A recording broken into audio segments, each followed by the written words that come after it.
안녕하세요. 오늘 계속해서 저희 창세기 45장 공부하도록 하겠습니다. 먼저 잠깐 기도하겠습니다. 하나님 아버지, 주님께서 주신 말씀으로 인해 감사드립니다. 저희가 이 말씀을 통해서 주님을 더욱더 정확히 알게 되고 또 주님께서 하시는 일들도 정확히 이해하게 되기를 원합니다. 예수님의 이름으로 기도드렸습니다. 아멘. 요셉은 형들에 의해서 이제 노예로 팔려가 이집트에서 노예가 되었고요. 또 부도덕한 짓을 하지 않은 대가로 모함을 받아서 감옥에 가게 되었죠. 요셉은 감옥에서 두 사람의 꿈을 해석해 주었고요. 그 대가로 도움을 받기로 했지만 2년간 잊혀지게 되었습니다. 요셉이 꿈 해몽을 해준 게 아니죠. 꿈을 해석해 주었죠. 그러다 어느 날 파라오가 7 암소와 7 이삭에 관한 꿈을 꾸었는데 마법사들을 포함한 이집트의 모든 종교인들이 해석하지 못하고 결국 또 요셉이 파라오의 꿈을 해석해 주게 되죠. 예언과 그 해석은 오직 하나님께만 속한 것이죠. 요셉의 해석대로 7년간 풍년이 들었고 또 7년간 흉년이 들었습니다. 요셉은 파라오 다음 가는 통치자가 되어서 이 모든 위기를 이제 헤쳐나가게 되죠. 형들이 요셉을 미워한 이유는요, 요셉에 대한 예언 때문이었어요. 하나님께서 요셉에게 주신 계시를 통해서 요셉이 예언을 하게 되었죠. 요셉은 하나님께로부터 계시를 받아서 형들이 자신에게 경의를 표하게 된다고 예언을 했습니다. 그래서 형들은 예언과는 반대가 되게 하기 위해서 요셉을 노예로 팔아버렸던 거예요. 높은 사람이 되지 않고 더 낮은 사람이 되게 노예로 판 거죠. 그러면 자기들이 노예에게 경의를 표할 일은 없잖아요. 그러니까 예언을 무력화시키기 위해서 요셉에게 악을 행한 거죠, 형들이. 하지만 하나님께서 요셉에게 말씀하신 대로 요셉은 결국 통치자가 되었고요. 형들은 요셉 앞에 엎드려서 요셉에게 경의를 표했습니다. 요셉은 형들에게 필요한 음식을 제공해 주면서 형들을 또 시험했죠. 요셉이 원한 것은요, 형들이 진심으로 자신들의 죄를 회개하는 것이었어요. 그러니까 요셉이 형들을 시험한 이유는 형들이 회개하게 하기 위해서였다는 거죠. 성경이 말씀하시는 용서는요, 항상 회개가 전제가 됩니다. 회개 없는 용서는 유아세례만큼이나 비성경적인 거예요. 회개하지 않는 사람은 용서받을 수가 없고 또 구원받을 수도 없습니다. 예수님께서는 우리를 위해서 우리의 죄값을 갚아주시기 위해서 십자가 위에서 죽으시고 3일 만에 부활하셨죠. 하나님 앞에서 자신이 죄인이라는 사실을 인정하지 않으면 결코 죄를 용서받을 수 없고 구원받을 수도 없습니다. 하나님은 용서하시는 분이시고 모든 사람이 구원받기를 원하십니다. 하지만 회개하지 않고는 구원받을 수 있는 방법이 전혀 없다는 거예요. 예수님께서는 너희가 회개하지 아니하면 다 그와 같이 멸망하리라 이렇게 말씀하셨습니다. 회개하지 않는 사람을 기다리고 있는 것은 용서가 아니라 멸망인 거죠. 그러니까 하나님께서는 사람들을 용서해 주기 원하시지만 회개하지 않으면 용서하실 수 없다는 겁니다. 왜냐하면 회개하지 않는데 용서하는 것은 성경이 말씀하는 용서가 아니기 때문입니다. 성령님께서는 구원받지 않은 사람이 회개하도록 도와주시는 일을 하십니다. 성령님은 하나님의 말씀을 믿음으로 붙드는 사람은 자신이 죄인이라는 사실을 알게 해주시는 일을 하십니다. 요한복음 16장 7절이죠. 그럼에도 불구하고 내가 너희에게 진실을 말하노니 내가 떠나가는 것이 너희에게 유익하니라. 내가 떠나가지 아니하면 위로자께서 너희에게 오지 아니하시리라. 그러나 내가 떠나면 내가 그분을 너희에게 보내리니 그분께서 오셔서 죄에 대하여 의에 대하여 심판에 대하여 세상을 꾸짖으시리라. 여기서 말하는 그분은 성령님을 말하는 거죠. 성령님께서 오셔서 죄에 대해서 꾸짖으신대요.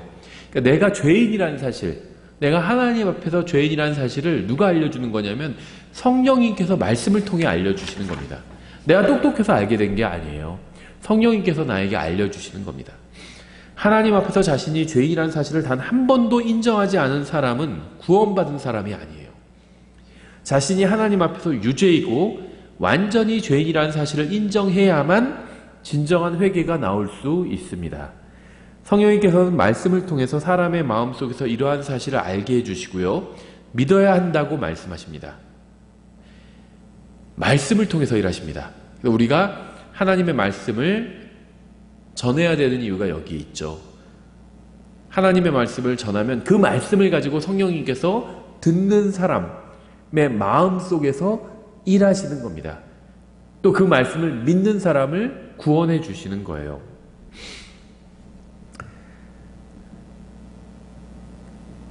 하나님의 말씀을 들을 때 그 말씀이 맞는 것 같아. 하나님께서 나에게 죄인이라고 하시는데 맞아. 내가 정말 죄인인 것 같아. 이런 생각이 드는 것은 성령님께서 마음속에 그런 말을 넣어주시기 때문이에요. 그때 우리는 그 말을 믿음으로 붙잡아야 됩니다. 그게 성령님께서 역사하시는 걸 붙잡는 거예요. 받아들이는 겁니다. 누구든지 자신의 생각을 버리고 말씀을 통해서 일하시는 성령님의 인도를 붙들어야 회개할 수 있습니다. 그리고 또 그렇게 회개해야 용서받을 수 있는 거죠. 요셉은 회개하지 않는 형들을 용서할 수가 없었습니다. 회개 없는 용서는 성경이 말씀하시는 진정한 용서가 아니기 때문이에요. 그래서 요셉은 형들이 회개할 수 있는 여건과 기회를 먼저 만들어 주었습니다. 그리고 결국 요셉의 노력이 결실을 맺을 수 있게 되었죠. 먼저 유다가 회개했고 회개에 합당한 열매를 맺어서 형제들을 위해서 자신을 희생하려고 했죠. 현대 배교한 기독교에는요, 진정한 회개가 없습니다. 일주일 내내 자기 마음 가는 대로 온갖 죄를 지어놓고 주일 아침에 교회 와서는 설교에 조금 감동하면 그게 회개한 것이라고 생각을 합니다. 그래, 내 죄인이라고 내 죄인인 것 같아, 뭐 맞는 것 같아. 이러면 자기가 회개한 거라고 생각을 해요. 그건 착각이죠. 하나님께서 무엇이라고 말씀하시는지는 전혀 중요한 고려 대상이 아닌 것으로 여겨요. 현대 이 배교한 기독교는. 그저 자기 느낌과 감정만 따라갈 뿐입니다. 말씀을 따라 말씀대로 살 생각은 전혀 없고 신앙은 그저 하나의 장신구로 전락해버렸어요. 하나님에 대한 충성과 다른 사람에 대한 사랑은 전혀 없고요. 오직 자기 자신만 생각을 합니다. 항상 자신의 감정이 기준이 돼요. 그래서 교회도 감정대로 선택하고 심지어 성경도 느낌에 따라 자기가 원하는 거 골라 잡는다는 겁니다. 이게 현대 배교한 기독교의 모습이에요. 침례인 요한이 등장해서 처음으로 외친 말은 회개하라는 것이었습니다.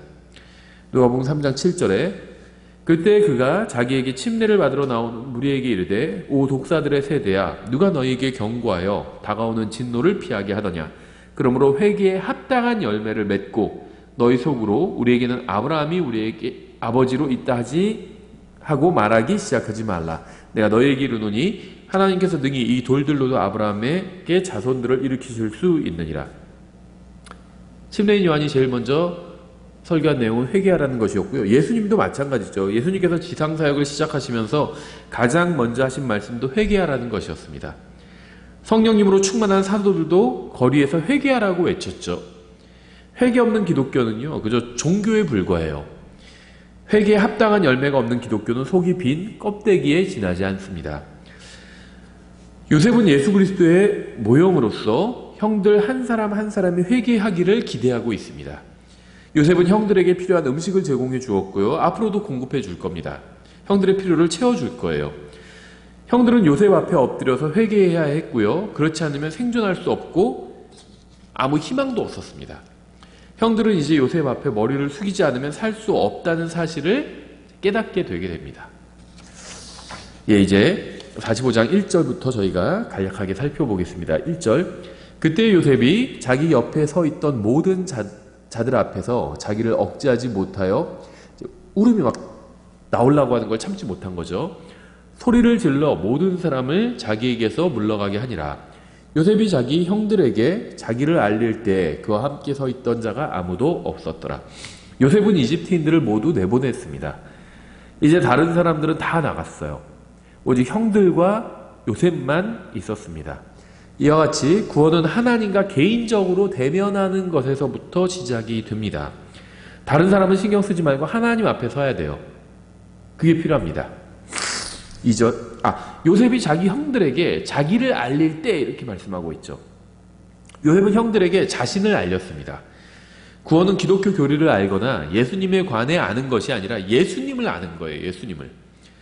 예수님과 개인적으로 만나지 못했다면 아무리 성경을 많이 알고 교리를 많이 알아도 구원받은 것이 아닙니다. 2절, 그가 크게 우니 이집트 사람들과 파라오의 집이 듣더라. 요셉이 자기 형제들에게 이르되 나는 요셉이니이다. 내 아버지께서 아직 살아 계시나이까 하니 그의 형제들이 그 앞에서 불안하여 능히 그에게 대답하지 못하매 요셉은 형들에게 반복해서 자신을 알렸습니다. 이 장면은 사도 바울이 예수님을 만났을 때를 상기시켜 주죠. 사도행전 9장 3절에 사울이 길을 가다가 다마스쿠스에 가까이 이르렀을 때 갑자기 하늘로부터 빛이 나와 그를 둘러 비추더라. 그가 땅에 쓰러져 들음에 한 음성이 있어 그에게 이르시되 사울아 사울아 어찌하여 내가 나를 핍박하느냐 하시거늘 그가 이르되 주여 누구시니이까 하니 주께서 이르시되 나는 내가 핍박하는 예수라 가시체를 걷어차기가 내게 고생이라 하시거늘 그가 떨며 놀라 이르되 주여 내가 무엇을 하기 원하시나이까 하매 주께서 그에게 이르시되 일어나 도시로 들어가라 그러면 내가 반드시 해야 할 일을 듣게 되리라 하시니라. 나는 내가 핍박하는 예수라. 예수님께서 이렇게 말씀하셨죠. 자기를 드러내신 겁니다. 마찬가지로 요셉도 나는 요셉이니이다 하면서 자기를 형제들에게 드러냈죠. 4절, 요셉이 자기 형제들에게 이르되 청하건대 내게로 가까이 오소서 하니 그들이 가까이 가매 그가 이르되 나는 당신들의 동생 요셉이니 곧 당신들이 이집트에 판 자니이다. 형들은 요셉의 말대로 요셉에게 가까이 나오면서 그가 요셉임을 확인을 했겠죠. 형들은 요셉에게 악을 행했지만 이집트에 팔았어요. 요셉은 그들에게 은혜를 베풀어 주었습니다. 예수님께서도 우리가 주님께 가까이 나아가기를 원하십니다. 우리가 단지 구원만 받고 주님과 떨어져 살다가 다시 오시면 만나는 것을 원하시는 것이 아니라 우리가 주님과 가까이 살면서 동행하기를 원하십니다. 요셉은 형들이 가까이 오기를 원했죠. 주님께서도 우리가 주님께 가까이 나아가기를 원하십니다. 5절, 그런즉 이제 당신들이 나를 이곳에 팔았다고 해서 근심하거나 당신들 스스로에게 노하지 마소서. 자기 자신에게 화내는 건 아무 도움도 안 되죠. 하나님께서 생명을 보존하시려고 나를 당신들보다 앞서 보내셨나이다. 요셉은 여기서 굉장히 중요한 선언을 했습니다. 이 모든 일을 하신 분은 하나님이란 점을 밝히고 있죠. 요셉은 형들이 행한 모든 일을 알고 있었습니다. 형들이 자신을 노예로 판 것을 알고 있었지만 그것이 다가 아니라는 사실도 알고 있었어요. 자기에게 일어난 안 좋은 일이 다가 아니란 걸 알고 있었다는 겁니다. 이 모든 일의 뒤에는 하나님께서 계셨고요. 이스라엘의 가족의 생명을 보존하시기 위한 주님의 계획이었다는 사실도 알고 있었습니다. 그러니까 하나님께서 뭔가 더 큰 일을 하시려고 이 일을 허락하셨다는 사실을 알고 있었다는 거예요. 요셉은 한마디도 형들을 책망하지 않고 받아줬습니다. 형들은 이미 마음속으로 자신들을 책망하고 있었기에 요셉이 다시 책망할 필요가 없었죠. 그러니까 요셉은 알고 있었어요. 형들이 이제 회개하고 있다는 걸 알고 있었습니다. 그래서 자기 자신을 자책하지 말아라 이렇게 얘기했던 거죠. 제가 행한 것으로 인해서 저는 감히 하나님께 나아갈 수가 없었습니다. 하지만 주님께서는 모든 것을 아시고 은혜를 베풀어 주셔서 제가 하나님께 나아갈 수 있도록 십자가 위에서 저의 모든 죄값을 갚아주셨어요. 저의 생명을 영원히 보존하시려고 2000년 전에 십자가에 달리신 것이었습니다. 마귀는 제가 계속 과거의 죄에 머물러 있기를 원해요. 하지만 주님께서는 과거의 모든 죄는 주님께 맡기고 이제 주님 앞으로 나아가서 주님과 함께 교제를 나누기를 원하십니다. 이게 십자가의 목적이기 때문이에요. 십자가의 목적은요, 우리가 그 십자가를 통해서 하나님께 나아가는 겁니다. 과거의 모든 죄들을 십자가로 해결하고 거기서 멈추는 것이 아니라 하나님께 나아가서 교제를 갖는 거예요. 이게 십자가의 목적이에요. 6절, 또 이 땅에 2년 동안 기근이 있었으나 아직 5년이 남아있어 그때 밭을 갈지도 못하고 수확하지도 못하리이다. 하나님께서 큰 구출로 당신들의 생명을 구원하시고 당신들을 위해 후손을 땅에 보호하시려고 나를 당신들보다 앞서 보내셨나이다. 요셉은 하나님의 계획이 무엇이었는지 형들에게 설명해 주었습니다. 하나님의 계획을 알아야 세상에서 일어나는 일을 바르게 이해할 수 있어요. 요셉은 형들이 과거의 문제뿐 아니라 미래의 문제도 해결해 주었습니다. 형들의 과거의 문제는 형들이 요셉에게 지은 죄였죠. 미래의 문제는 앞으로 먹고 사는 일이었죠. 요셉은 이 두 가지 문제를 다 해결해 줬습니다. 주님도 우리의 과거의 문제와 미래의 문제를 다 해결해 주셨죠. 과거의 모든 죄를 다 해결해 주셨고요. 물론 미래에 우리가 지을 죄값도 다 갚아주셨죠. 근데 그뿐만 아니라 미래에 우리가 앞으로 살게 될 것, 영혼을 어디서 보낼지의 문제도 주님께서 해결해 주셨죠. 8절 그런즉 이제 나를 여기로 보낸 자는 당신들이 아니요 하나님이시니이다. 그분께서 나를 파라오에게 아버지가 되게 하시고 그의 온 집의 주가 되게 하셨으며 또 이집트 온 땅의 치리자가 되게 하셨나이다. 요셉은 자신이 처했던 모든 환경과 여건이 하나님께서 주관하시고 허락하신 일이라는 사실을 알았습니다. 그리고 모든 일의 뒤에 계신 주님을 인정하고 받아들였기 때문에 형들을 용서할 수가 있었어요. 우리가 가진 진정한 문제는요, 우리 앞에 놓인 어려움이 아니라 우리가 그 어려움에 어떻게 반응하는가예요. 우리에게 해를 끼치는 것은 고난이나 어려움이 아니라 우리가 주님과 그분의 말씀을 믿지 않고 오직 고난과 어려움과 우리 자신에게만 집착하는 겁니다. 이게 우리의 문제라는 거예요. 우리는 고난이, 어려움이 우리 앞에 놓인 문제가 문제라고 이야기를 하죠. 근데 하나님께서는 왜 우리에게 어려운 일이 일어나도록 하셨을까요? 왜 우리를 어려운 상황에 내어주셨을까요? 왜 우리가 고난을 당하게 하셨을까요? 우리가 믿음으로 주님을 의지하는 법을 배우게 하기 위해서 고난을 허락해 주신 거예요. 그래서 우리가 고난을 당하게 되었을 때 그 고난을 바라보지 않고 주님을 바라봐야 된다는 겁니다. 근데 우리는 자꾸 고난을 바라보죠. 이게 우리의 문제라는 거예요. 고난이 문제가 아니라 고난만을 바라보는 것, 그 뒤에 계신 주님을 바라보지 못하는 게 우리의 문제라는 겁니다. 9절 당신들은 속히 내 아버지께로 올라가서 그분께 아뢰되 아버지 아들 요셉이 이같이 말하나이다. 하나님께서 나를 온 이집트의 주로 세우셨으니 지체하지 말고 내게로 내려오소서. 아버지는 곳의 땅에 거하실 것이며 아버지와 아버지의 자식들과 아버지의 손자들과 아버지의 양떼와 소떼와 모든 소유는 나와 가까이 있으리이다. 아직도 5년 동안 기근이 있으리니 내가 거기서 아버지를 받들어 모시겠나이다.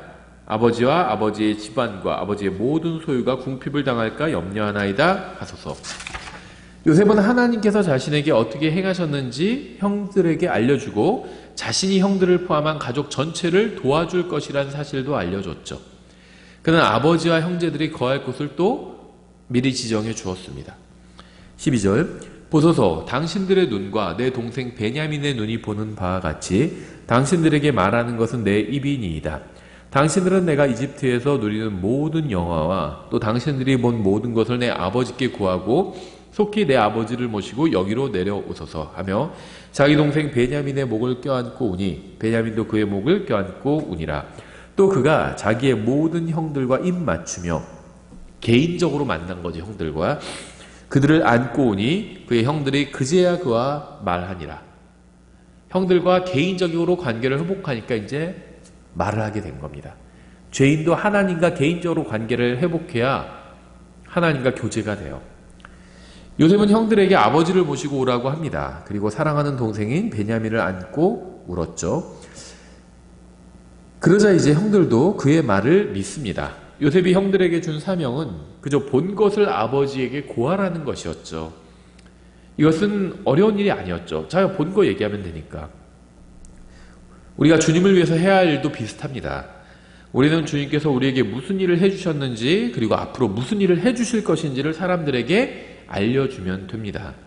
16절 요셉의 형제들이 왔다 하는 그 소문이 파라오의 집에 들림에 파라오와 그의 신하들이 매우 기뻐하고 파라오는 요셉의 형들이 왔다는 소식을 듣고 기뻐했습니다. 형들은 요셉의 가족이라는 이유로 파라오로부터 복을 받았죠. 하나님께서도요 예수 그리스도로 인해서 그분께 나오는 사람들을 크게 기뻐하십니다. 누가복음 15장 7절에도 있죠. 내가 너희에게 이르노니 이와 같이 하늘에서는 회개할 필요가 없는 의로운 99사람보다 회개하는 한 죄인으로 인하여 더 기쁨이 있으리라. 어떤 여자에게 드라크마 10개가 있는데 그녀가 한 개를 잃어버리면 등잔불을 켜고 집을 쓸며 그것을 찾을 때까지 부지런히 찾지 아니하겠느냐. 또 그녀가 그것을 찾은즉 자기 친구와 이웃들을 함께 불러 이르되 나와 함께 기뻐하라. 내가 잃어버린 드라크마를 찾았노라 하리라. 내가 너에게 이르노니 이와 같이 회개하는 한 죄인으로 인하여 하나님의 천사들 앞에서 기쁨이 있느니라 하시니라. 그래서 파라오가 기뻐한 것처럼 또 하나님께서도 구원받은 사람들로 인해서 기뻐하시죠. 계속해서 17절 파라오가 요셉에게 이르되 내 형들에게 말하기를 너희는 이렇게 하라. 곧 너희 짐승에 싣고 가서 가나안 땅에 이르거든 너희 아버지와 너희 집안을 데리고 내게로 오라. 내가 너희에게 이집트 땅에 좋은 것을 주리니 너희가 이 땅에 기름진 것을 먹으리라. 이제 내가 명령을 받았으니 너희는 이렇게 하라. 너희는 이집트 땅에서 수레들을 가져다가 너희의 어린 것들과 아내들을 태우고 너희 아버지를 데려오라. 차를 내준 거죠. 아주 고급 승용차를 내준 거예요. 또한 너희 물건에 관심을 두지 말라. 이집트 온 땅에 좋은 것이 너희 것이니라 하라 하니라. 이스라엘의 아들들이 그대로 하였더라. 요셉이 파라오의 명령대로 그들에게 수레들을 주고 길에서 필요한 양식을 주며 또 그들 모두에게 각각 옷 한 벌씩을 주되 베냐민에게는 은 300개와 옷 5벌을 주었고 그가 또 이런 식으로 자기 아버지에게 보내되 순하기 10마리에 이집트의 좋은 물품들을 싣고 암나기 10마리에는 자기 아버지가 길에서 먹을 곡식과 빵과 양식을 실었더라. 이같이 그가 자기 형들을 보내매 그들이 떠나갔더라. 그가 그들에게 이르되 형들은 길에서 다투지 말라 하였더라. 파라오가 요셉을 통해서 형들에게 복을 내린 것처럼 하나님께서도 예수 그리스도를 통해서 믿는 사람들에게 복을 주시죠. 에베소서 1장 3절에 있죠. 하나님 곧 우리 주 예수 그리스도의 아버지를 찬송하리로다. 그분께서 그리스도 안에서 하늘의 처소들에 있는 모든 영적인 복으로 우리에게 복을 주셨으니. 계속해서 25절부터 끝까지 보겠습니다. 그들이 이집트에서 올라와 가나안 땅으로 들어가서 자기들의 아버지 야곱에게 이르러 그에게 고하여 이르되 요셉이 지금까지 살아있고 이집트 온 땅에 총독이 되었나이다 하매 야곱이 그들의 말을 믿지 아니하였으므로 그의 마음이 무너져 내렸더라. 그들이 또 요셉이 자기들에게 말한 모든 말을 그에게 고하매 요셉이 자기를 데려가려고 보낸 수레들을 보고서야 비로소 그들이 아버지 야곱의 영이 소생하였더라. 이스라엘이 이르되 조카도다. 내 아들 요셉이 지금까지 살아있으니 내가 죽기 전에 가서 그를 보리라 하니라. 요셉이 살아있고 이집트의 총독이 되었다는 형제들의 말은 정말 의미심장합니다. 형제들은 야곱에게 이집트의 풍요로움에 대해서 말하지 않고 요셉에 대해서 이야기를 했습니다. 복음의 핵심도 하늘나라가 아닌 예수님이에요.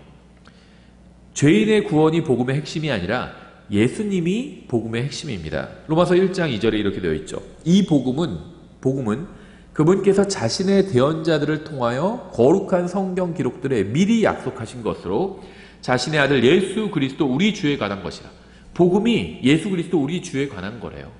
복음의 핵심은 예수님입니다. 또한 형제들은 야곱에게 요셉이 살아있다는 사실을 알렸습니다. 마찬가지로 복음은 예수님께서 다시 살아나셨다는 것이 핵심이죠. 사도행전을 보면요, 사도들은 예수님의 부활을 전했습니다. 2장 32절 이 예수님을 하나님께서 일으키셨으며 우리는 다 그 일의 증인이로다. 3장 15절 생명의 통치자를 죽였도다. 그러나 그분을 하나님께서 죽은 자들로부터 일으키셨으며 우리는 그 일의 증인이니라. 주님께서도 그들이 주님의 부활의 증인이 되리라고 말씀을 하셨죠. 사도행전 1장 8절 오직 성령님께서 너희에게 임하신 뒤에 너희가 권능을 받고 예루살렘과 온 유대와 사마리아에서 그리고 땅의 맨 끝 지역까지 이르러 나를 위한 증인이 되리라 하시니라.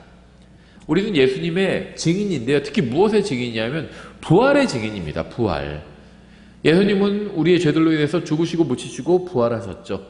죽음과 묻힘에는 증인이 필요 없어요. 사실은. 죽는 거 누구나 죽을 수 있잖아요. 또 죽으면 땅에 묻잖아요. 그렇죠. 하늘로 날려보내지 않죠. 땅에 묻어요. 부활은 증인이 필요해요. 그건 일반적으로 일어나는 일이 아니잖아요. 그래서 증인이 필요한 겁니다. 죽음과 묻힘은 일반적으로 일어나는 일이잖아요. 부활은 일반적인 일이 아니기 때문에 증인이 필요하다는 겁니다. 우리는 예수님의 부활의 증인입니다. 형제들은 야곱에게 요셉의 권능과 영광에 관해서도 전했습니다. 요셉은 야곱과 형제들의 모든 필요를 채워줄 수가 있었습니다. 마찬가지로 예수님께서는 믿는 모든 사람의 필요를 채워주실 수 있고요. 또한 하나님께서는 예수님을 높이셨죠. 빌립보서 2장 9절에 나오죠. 그러므로 하나님께서도 그분을 높이 올리시고 파라오가 요셉을 높인 것처럼 모든 이름 위에 있는 이름을 그분에게 주사 하늘에 있는 것들과 땅에 있는 것들과 땅 아래에 있는 것들의 모든 무릎이 예수라는 이름에 굴복하게 하시고 또 모든 혀가 예수 그리스도는 주시라고 시인하여 하나님 아버지께 영광을 돌리게 하셨느니라.